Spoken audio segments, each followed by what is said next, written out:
गडकरी का छल का दर्द, किसी को इस्तेमाल करके ना फेंकें। उगते सूरज के साथ डूबते सूरज की भी करें पूजा। उद्योगपतियों के नाम पर पार्टी नेताओं पर निशाना। नितिन गडकरी का दर्द अब उनकी जुबान पर आने लगा है। बीजेपी संसदीय बोर्ड से उनकी छुट्टी हो गई है। गडकरी खुलकर तो नहीं बोल रहे, लेकिन संकेतों में जरूर बता रहे हैं कि जो हुआ वो सही नहीं हुआ।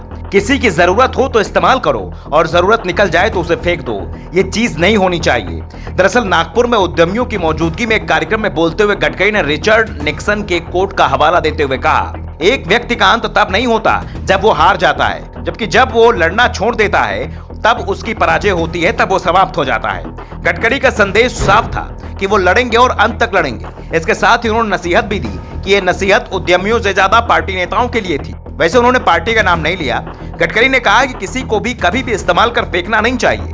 अच्छे दिन हो या बुरे दिन, एक बार किसी का हाथ थाम ले तो उसे ना छोड़ें। सिर्फ उगते सूरज की पूजा ना करें, डूबते सूरज की भी पूजा होनी चाहिए। जाहिर है गडकरी को अब एल के आडवाणी और मुरली मनोहर जोशी जैसे नेताओं की याद आ रही है, जिनकी उम्र का हवाला देकर बीजेपी से पूरी तरह से किनारे कर दिया गया है। जबकि इन नेताओं ने ही बीजेपी की नींव रखी थी, सड़क पर संघर्ष किया, पार्टी में दूसरी और तीसरी पंक्ति के नेताओं को तैयार किया और सबसे बड़ी बात, पार्टी को सत्ता की दहलीज तक लेकर आए। केंद्र में गैर कांग्रेसी सरकार बनाई और चलाई भी।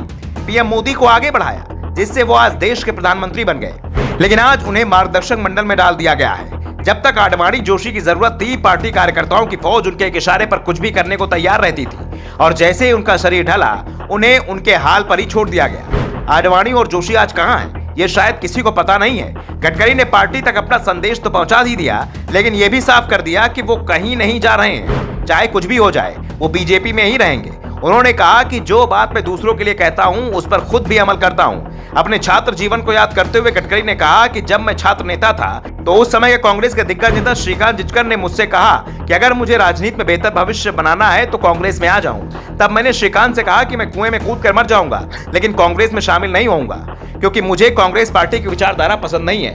वैसे गडकरी भले ही दावा कर रहे हो कि वो कांग्रेस में नहीं जाएंगे, और शायद ये सही भी हो, लेकिन राजनीति में आमतौर पर जो होता है वो खुलकर कभी नहीं बोला जाता। नेता जिस दल को जिंदगी भर कोसते रहते हैं, बाद में मौका और बेहतर भविष्य को देखते हुए उसमें शामिल भी हो जाते हैं। ऐसे एक नहीं कई उदाहरण मिल जाएंगे। हाँ, इस समय लोगों को बेहतर भविष्य बीजेपी में ही दिख रहा है, क्योंकि पार्टी केंद्र की सत्ता में, अधिकांश राज्यों की सत्ता में ही उसके पास है। उनके सबसे ज्यादा सीएम है, कई राज्यों की सत्ता में साझेदार है। ऐसे में गडकरी हो या कोई और बीजेपी का नेता, वो पार्टी छोड़ने पर विचार नहीं करेगा। और गडकरी के पास अभी भी कैबिनेट मंत्री पद है और इस बात के संकेत पार्टी से नहीं मिले हैं कि 2024 के लोकसभा चुनाव में उनका टिकट कट सकता है। वैसे गडकरी अभी भी संघ के करीबी बने हुए हैं। Bureau report, the Navdarpan news.